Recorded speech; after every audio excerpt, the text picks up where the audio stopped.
Attack of the drones. Beware what you share online. Double the trouble, double the security. Tech News Tonight is next. This is Twit.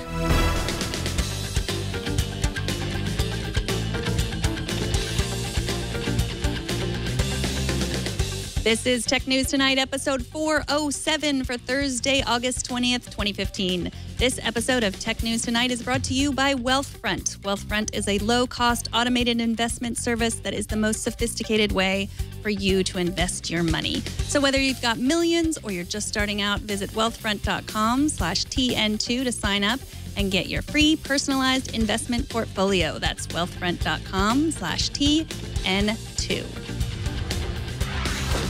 Welcome. I am Megan Maroney. Let's get to today's tech news. If you watch my other show, i5 for the iPhone, you might already know that on the last episode, I showed you how to disable location tracking in Instagram. Now, if you add a photo to a photo map, you have a public account, Instagram will post your photos on a map, and anyone can drill almost all the way down to the exact location where you took the photo.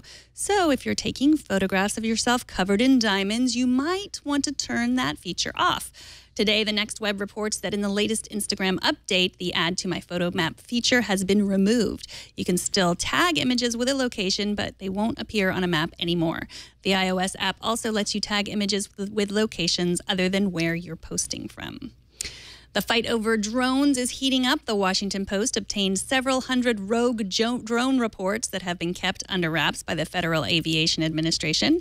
Included in those reports were 12 episodes of small drones interfering with airplanes or coming dangerously close to airports.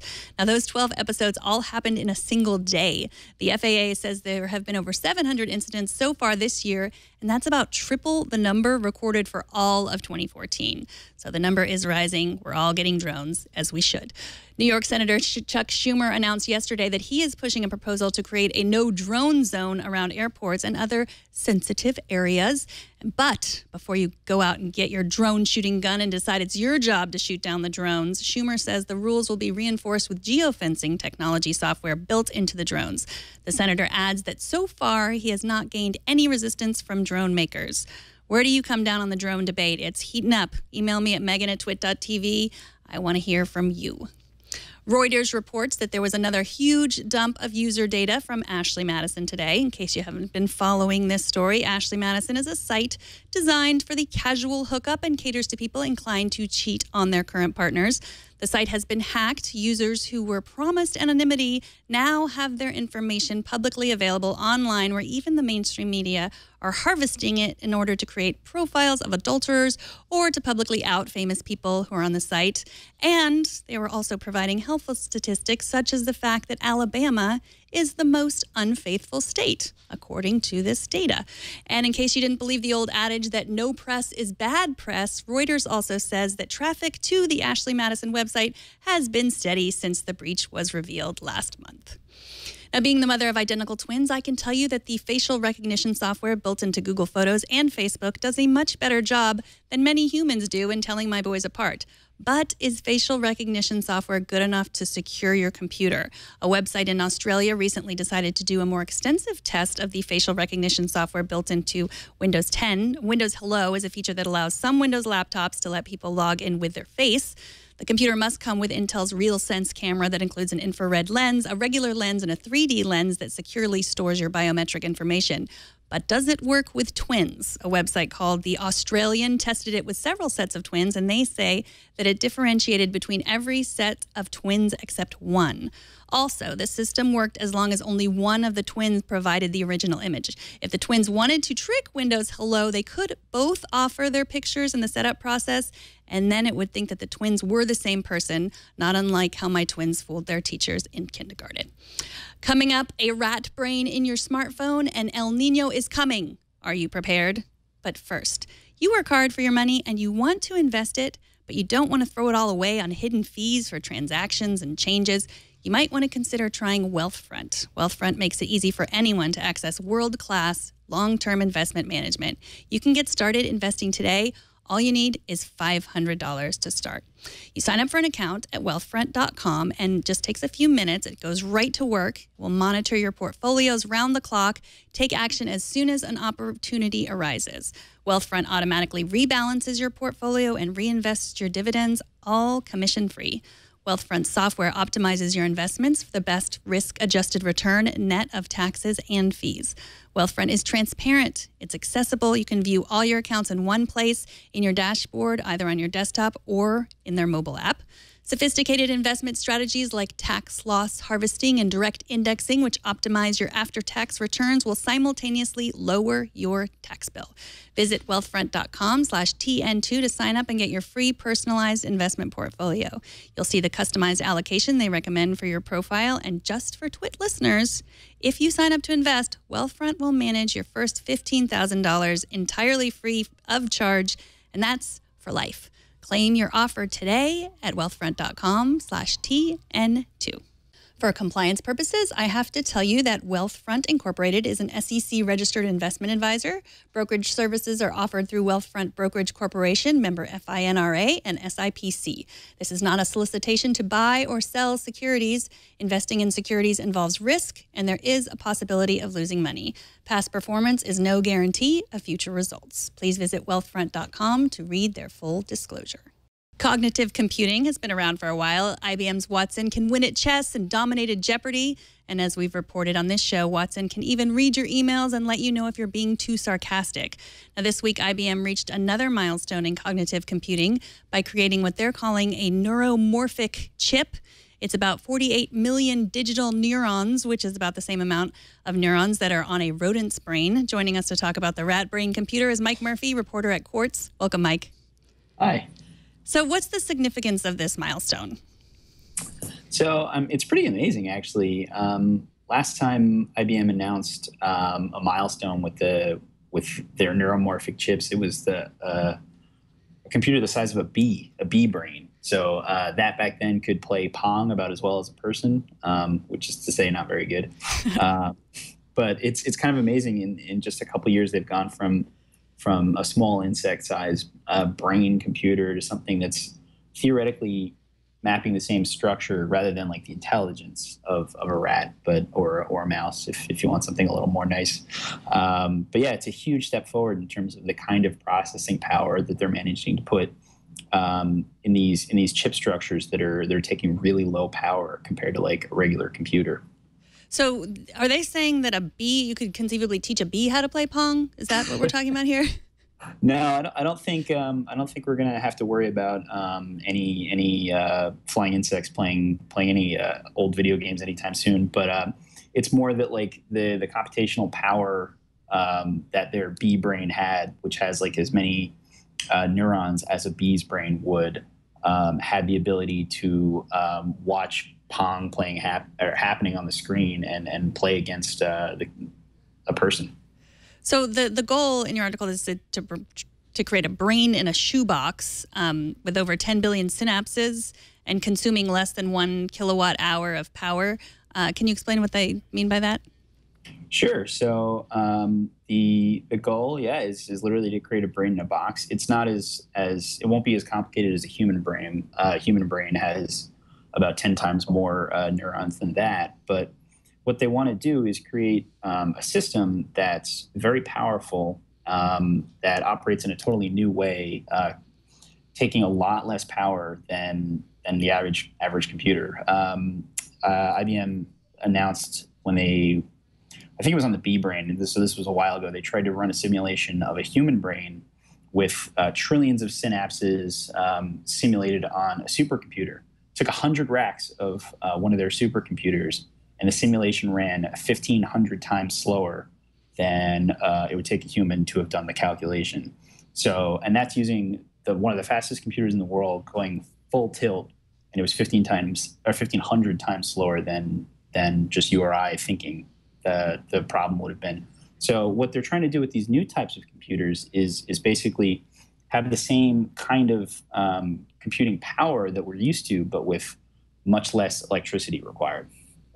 So, and it's also more, they're talking about more right brain creative thinking, like, not just the calculator kind of computers, but just more creativity. I mean, how is that going to work? Yeah, so that kind of, again, stems from the different way that they're thinking about making these kind of chips. So in a traditional computer, you basically tell it to do something in a very rigid order. It'll follow your instructions. With this, it's more about creating a map of synapses that more closely resembles how we would think about things. There's not the traditional structure on a computer of like just a logic board and then all of the other components of a computer, but rather like being able to find patterns in text better, or being able to recognize repetition or things like that. And what they want to use it for is the stuff that Watson is currently being used for to great effect. The big data, finding insights in endless troves of information that would take humans. Watson can find cancer diagnoses in minutes, in things that would have taken humans probably hours or weeks to find. So they have the bee brain, and then the rat brain is 48 million digital neurons, and the human brain is roughly 100 billion digital neurons. Would that be ever a goal? Is that the goal that they're striving for? Yeah. So Dharmendra Mota, who's the lead on this project for IBM, told me that one day that's something that they'd like to be able to achieve. It's probably decades out at this point. But their brain in the box, which is only 10 billion neurons, they think that they're going to be able to achieve within this decade. So now when I think of artificial intelligence that I use in my daily life, I'm thinking about Siri or Google Now or the Amazon Echo that we have in our house. And, they seem smarter because they have all these things that are recorded in them. So you can ask them like a Monty Python joke and they know the answer. It appears that they're thinking creatively, but this is really just something they're calling up that has been programmed by a human. Is this the goal, like to have that kind of creativity? So IBM is very cautious about saying anything they're doing is artificial intelligence, like some kind of, HAL 9000, but less scary or something like that. But what the research is showing is that, this could actually be like the next version of something like Siri, but not necessarily in the come up with a witty joke on the fly sort of aspect of Siri, but rather like the way that Siri can understand what we're saying is that's called natural language processing. And all of those systems like Google, Amazon, they basically take whatever you're saying and throw it into whatever server rack wherever they have it that's dedicated just to figuring out what you just said, and then spitting it back to your phone that requires an internet connection, a lot of computing power somewhere else, and then giving you your answer. This system could theoretically be able to figure out, using the low power chips that theoretically could fit in a cell phone in the future, to do all that kind of heavy lifting, like figuring out my weird Brooklyn accent without having to go to a server farm somewhere else to get that kind of information. So it'd all be on the device. Yeah. So what you're saying is right now when I ask my Amazon Echo what the meaning of life is and she answers 42, she might actually be able to answer what the real meaning of life is?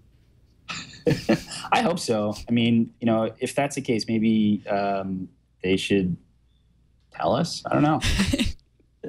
Now, so these devices right now, they can be endlessly frustrating when they can't answer our questions. I mean, it seems like it's amazing if you really think about what they can all do, what we carry around in our pockets. But we tend to be frustrated by what they can't do. Do you think that we're expecting too much from all this?